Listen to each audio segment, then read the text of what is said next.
Regarde-la dans cet instant précis où elle te défie, où elle s'éloigne, où elle teste les limites de ta patience. À quoi penses-tu? Sens-tu cette brûlure dans ta poitrine, cette envie de crier, de te justifier, de la supplier de comprendre ton point de vue? C'est ici que 98% des hommes meurent. Ils meurent psychologiquement parce qu'ils réagissent. Ils deviennent les marionnettes de leurs émotions, les esclaves de l'humeur d'une femme. Ils pensent que leur force réside dans leur capacité à argumenter, à convaincre ou à s'imposer par le bruit. Mais la vérité, celle qui hante les nuits de ceux qui échouent, c'est que tu l'as perdue au moment précis où tu as cessé d'être ton propre maître. Je vais te dire ce que font les 2% restants. Ces hommes que les femmes ne peuvent pas oublier, même si elles essaient. Ces hommes dont la simple présence calme les tempêtes les plus sauvages. Ce n'est pas une technique. Ce n'est pas un jeu. C'est une transmutation de ton âme. Aujourd'hui, nous allons entrer dans le sanctuaire du stoïcisme pur. Prépare-toi. Ce voyage intérieur va briser tes certitudes pour reconstruire ta puissance. 2. L'introduction poétique. La citadelle de marbre. Il y a 2000 ans, dans le tumulte des arènes et le luxe des palais romains, des hommes avaient compris le secret de l'attraction universelle. Ils ne l'appelaient pas séduction, ils l'appelaient la vertu. Marc Aurèle, l'empereur dont l'âme pesait plus lourd que son empire, nous a laissé cette boussole. La meilleure vengeance est de ne pas ressembler à celui qui nous a causé l'offense. Mais va plus loin. La meilleure façon d'être aimé est de ne pas avoir besoin d'être aimé. Imagine une chambre baignée dans l'odeur du santal et du jasmin, le sillage d'un parfum qui s'attarde sur un drap de lin. Dans ce monde sensoriel, l'homme stoïcien est celui qui apporte la lumière, non celui qui la réclame. Il est une source, pas un puits vide. Entrez avec moi dans ce monde où chaque mot touche l'âme. Car pour comprendre ce que les femmes adorent, il faut d'abord comprendre que le désir n'est pas une négociation, c'est une résonance. Si tu as déjà senti ce moment où ton calme a provoqué chez une femme un intérêt soudain et inexplicable, écris « calme » dans les commentaires. Partage cet instant où tu as été le maître du temps. 3. La psychologie du 2%. L'ataraxie comme aphrodisiaque. 1. La non-réactivité radicale. Pourquoi 98% des hommes échouent-ils? Parce qu'ils sont prévisibles. Une femme, par son intuition millénaire, teste la solidité de son partenaire.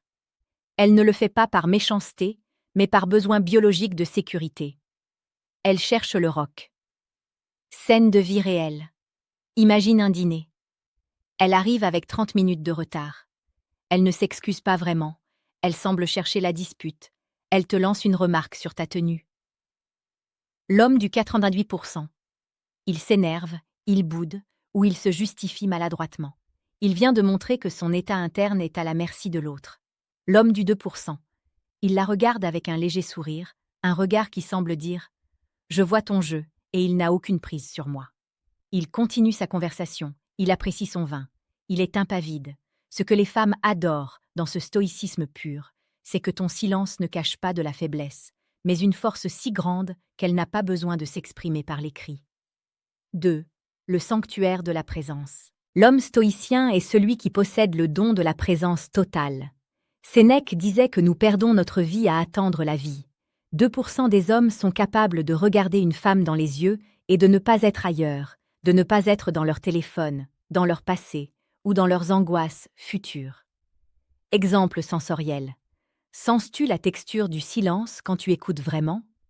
Sans préparer ta réponse, sans chercher à la séduire, juste en étant le témoin attentif de son existence. Cette qualité d'écoute est une caresse psychologique plus profonde que n'importe quel contact physique. C'est ici que le romantisme stoïcien prend tout son sens. Il est une attention dénuée de besoin. Acre. Premier appel à l'action. Le cercle de la sagesse. Voix, directe, autoritaire, brisant le rythme pour une connexion franche. Ce voyage vers la maîtrise de soi ne fait que commencer. La plupart des hommes passeront à côté de cette vidéo, préférant des solutions rapides et superficielles. Mais toi, tu es ici. Tu cherches la profondeur. Pour ne rien manquer de cette transformation, pour rejoindre une communauté d'hommes qui transforment leur chaos intérieur en une forteresse de sérénité. Abonne-toi à la chaîne Paradoxe du Cœur. Active les notifications. Ne laisse pas l'algorithme décider de l'homme que tu vas devenir. Prends le commandement. V. Le storytelling psychologique. La danse des ombres. Musique. Ambiance de film noir, sensuelle, mystérieuse. Visuel. Un homme marchant seul dans une ville pluvieuse, puis la rencontre avec une femme dans un salon feutré. Le secret de l'absence Épictète nous apprenait que ce qui nous trouble, ce ne sont pas les choses, mais l'idée que nous nous en faisons. L'homme du 2% ne craint pas la solitude, il ne craint pas le silence radio, il ne craint pas de perdre une femme. Et c'est précisément parce qu'il n'a pas peur de la perdre qu'il devient indispensable. La scène de séduction. Ils se sont vus. La soirée a été magique. La plupart des hommes enverraient un message dès le lendemain matin, fébrile, attendant une validation. L'homme stoïcien, lui, retourne à sa mission. Son but dans la vie est plus grand que sa conquête amoureuse. Il n'ignore pas par jeu, il ignore parce qu'il est occupé à bâtir son empire intérieur. Lorsqu'il finit par lui écrire, 3 jours plus tard, ses mots sont simples, dépourvus d'anxiété. Il ne demande pas « Est-ce que je t'ai manqué ?» Il partage une pensée, une vision. Elle sent alors que cet homme est un territoire à conquérir, pas un serviteur à commander. C'est l'attraction du sommet de la montagne. On veut y monter parce que l'air y est pur et la vue imprenable. Mais la montagne, elle, ne bouge pas pour nous plaire. As-tu déjà vécu cette sensation d'être plus attiré par quelqu'un qui ne cherchait pas désespérément ton attention? Partage ton expérience dans les commentaires. Cela aidera tes frères à comprendre la puissance du détachement. Vie. L'incision. Le manuel brutal du séducteur stoïque. Musique. Rythme de tambour sourd, évoquant une forge. Visuel. Un livre ancien s'ouvrant sur des pages de parchemin. Voix. Basse, confidentielle, percutante. Il arrive un moment où la compréhension intellectuelle doit se transformer en action viscérale.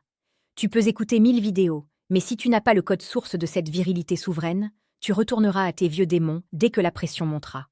Pour ceux qui veulent arrêter de naviguer à vue, pour ceux qui veulent le manuel opératoire de cette métamorphose, j'ai condensé l'essence de cette lutte contre la médiocrité. Discrètement, dans le silence de ta résolution, je t'invite à consulter le 2e lien en description. Télécharge le manuel brutal du séducteur stoïque. Ce n'est pas un livre de drague. C'est un traité de souveraineté. C'est l'arme secrète de ceux qui ont décidé de faire partie des 2%. 7. La transmutation de la douleur en charisme. Musique, orchestrale, montante, épique. Le pouvoir de la mort fati. L'homme stoïcien aime son destin, quoi qu'il arrive. Si une femme le quitte, il ne s'effondre pas. Il regarde la réalité en face et dit « C'est arrivé, c'était hors de mon contrôle. Que puis-je faire de constructif maintenant ?»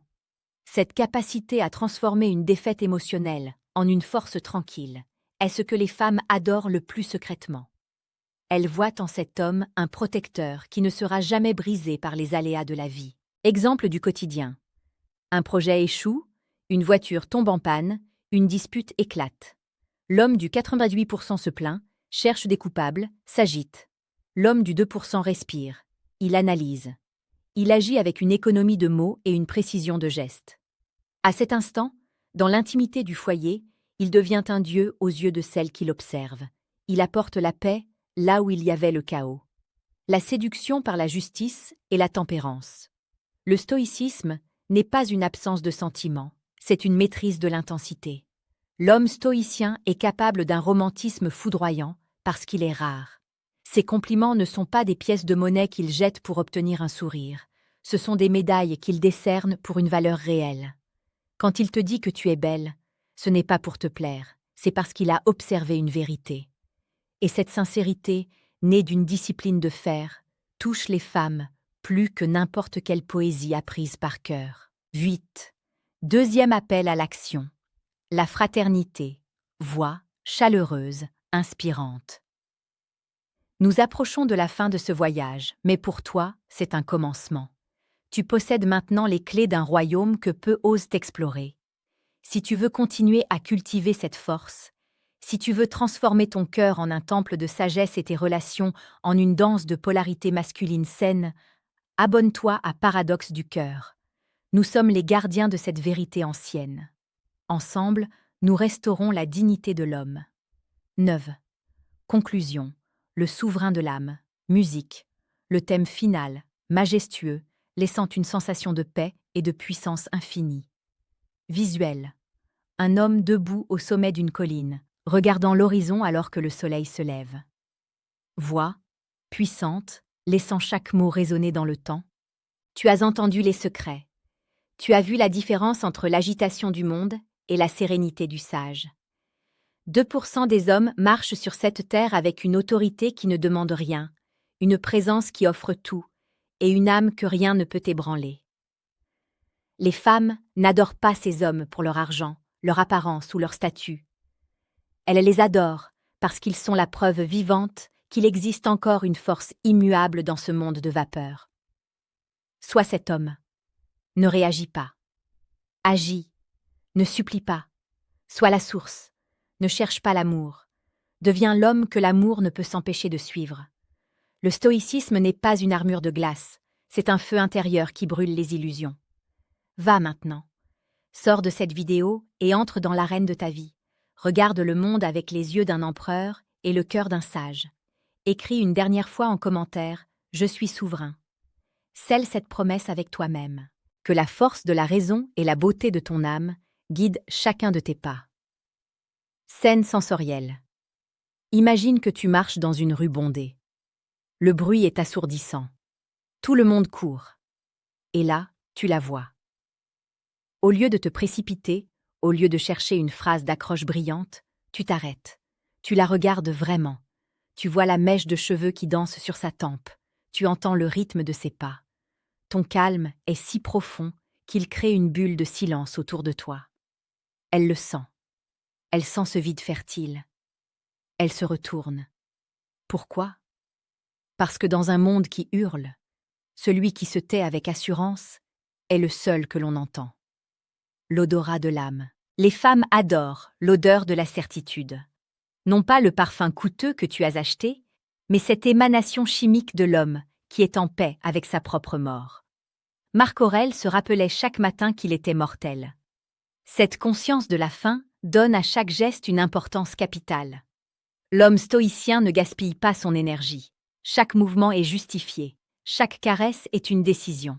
C'est cette économie de force qui crée une tension érotique insupportable. Dites-moi dans les commentaires, avez-vous déjà ressenti cette tension électrique dans un silence partagé ? Ce moment où plus personne ne parle, mais où tout est dit. Décrivez ce que vous avez ressenti. Il existe un malentendu tragique sur le stoïcisme. Beaucoup pensent qu'il s'agit d'être froid, distant, une machine sans cœur. C'est tout le contraire. Le stoïcisme est une éducation de la sensibilité.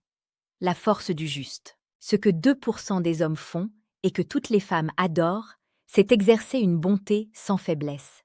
La plupart des hommes gentils le sont par peur du conflit. Ils sont polis parce qu'ils sont fragiles. L'homme stoïcien est bon parce qu'il a la force d'être méchant, mais qu'il choisit de ne pas l'être. Sa bienveillance est un cadeau, pas une soumission. Exemple du quotidien. Dans un restaurant, le serveur se trompe de commande. L'homme du 98%, soit il s'écrase et mange son plat froid avec ressentiment, soit il explose et humilie le serveur pour se sentir puissant. L'homme du 2%. Il appelle le serveur, le regarde dans les yeux avec humanité et dit calmement « Il y a une erreur. Merci de la corriger. » Il ne perd pas sa paix. Il ne cherche pas à blesser. Une femme qui assiste à cela ne voit pas un homme poli. Elle voit un homme capable de gérer le monde avec justice. Elle se dit « Si le monde l'attaque, il restera mon protecteur sans jamais devenir un tyran. » C'est la définition même du charisme souverain. La vie est une suite de naufrages prévisibles. Les femmes, par leur nature plus fluide et connectée aux émotions, naviguent souvent dans des mers agitées. Elles attendent de l'homme qu'il soit le rivage, pas une autre vague. La grâce, sous pression. Imagine cette scène. Vous êtes en voyage. Le vol est annulé, vos bagages sont perdus, il pleut. Elle est à bout de nerfs. Elle commence à paniquer, à te reprocher l'organisation. C'est le moment de vérité. C'est ici que tu gagnes ou que tu perds son respect pour les 10 prochaines années. L'homme stoïcien se rappelle les paroles d'Épictète. Ce qui trouble les hommes, ce ne sont pas les choses, mais les opinions qu'ils en ont. Il ne s'énerve pas. Il ne lui demande pas de se calmer, car rien n'énerve plus une femme qui panique que de se faire dire de se calmer. Il incarne le calme. Il prend les choses en main avec une lenteur calculée. Il trouve une solution où il accepte l'imprévu avec humour. Ce que les femmes adorent, c'est cette capacité à transformer le désastre en aventure. Quand elle voit que tu ne peux pas être brisé par un aléa logistique, elle sait que tu ne seras pas brisé par les tempêtes de la vie. Elle s'abandonne alors à ta direction, car elle a enfin trouvé un capitaine qui ne lâche pas la barre quand la foudre frappe. Commentez « Capitaine » si vous êtes prêt à devenir cet homme sur qui l'on peut compter quand tout s'effondre. Engagez-vous envers votre propre solidité. Le stoïcisme n'est pas une philosophie de l'inaction, c'est une philosophie de l'action focalisée. Les 2% d'hommes qui fascinent les femmes sont ceux qui ont une mission plus grande que leur propre plaisir. La séduction par le but. Rien n'est plus érotique pour une femme qu'un homme qui ne l'attend pas. Non pas qu'il ne l'aime pas, mais son bonheur n'est pas suspendu à sa présence. Il a un empire à bâtir, une œuvre à accomplir, une vérité à chercher. Marc Aurèle dirigeait l'Empire romain tout en écrivant pour lui-même. Il avait une vision. Lorsque tu as un but, ton regard change, tes priorités changent. Tu ne passes plus des heures à scroller sur les réseaux sociaux. Tu ne quémandes pas l'attention. Cette indisponibilité noble crée un vide que la femme cherche désespérément à combler. Elle veut faire partie de ton voyage. Elle veut être la reine de cet empire que tu es en train de forger. Le paradoxe est là. Moins tu as besoin d'elle pour accomplir ta mission, plus elle veut t'aider à la réussir. C'est la loi de l'attraction stoïcienne. Dans l'intimité, le stoïcisme devient une arme de plaisir massif. Pourquoi ? Parce que l'homme stoïcien est le maître de ses sens, pas leur esclave. La présence charnelle. La plupart des hommes sont pressés. Ils veulent arriver au but. Ils sont dans la performance. L'homme stoïcien est dans l'instant. Puisqu'il n'a pas peur de l'échec, puisqu'il n'a pas peur du jugement, il peut se permettre d'être d'une lenteur foudroyante. Il explore, il observe, il ressent. Il traite le corps de la femme comme un paysage sacré qu'il a le privilège de visiter, mais dont il n'a pas besoin pour se sentir homme. Cette absence de pression, cette confiance absolue née de la connaissance de soi, permet à la femme de s'ouvrir comme jamais auparavant. Elle peut enfin lâcher ses propres barrières de contrôle, car elle sent qu'en face d'elle, il y a un homme qui ne perdra pas les pédales. L'intimité stoïcienne est une danse entre deux âmes souveraines. C'est le moment où la chair devient philosophie. C'est ce que seuls 2% des hommes offrent, car c'est ce qu'il y a de plus difficile à acquérir. La paix au milieu de l'incendie. Nous arrivons au terme de cette exploration. Mais pour toi, le véritable test commence quand tu éteindras cette vidéo. Les 2% d'hommes dont nous avons parlé ne sont pas des surhommes. Ce sont des hommes qui ont décidé un jour que leur paix intérieure valait plus que toutes les validations du monde. Ils ont décidé de suivre la voie de Zénon, de Sénèque et de Marc Aurèle. Ils ne font pas ces choses pour que les femmes les adorent. Ils les font parce que c'est la seule façon digne de vivre. Et c'est précisément pour cela que les femmes les adorent. Parce qu'ils sont authentiques, parce qu'ils sont vrais, parce qu'ils sont libres. Ton engagement. Ne laisse pas ces paroles s'envoler comme de la fumée. Fais-en ton oxygène. Deviens ce roc. Deviens ce silence. Deviens ce souverain. Abonnez-vous à Paradoxe du cœur. Ne perdez jamais le contact avec cette source, car le monde fera tout pour vous faire oublier l'homme que vous êtes capable de devenir. Nous sommes ici pour vous le rappeler. Que la force de la raison et la beauté de ton âme guident chacun de tes pas. Laisse un dernier commentaire pour marquer ton passage ici. Écris simplement « Je choisis la voie ».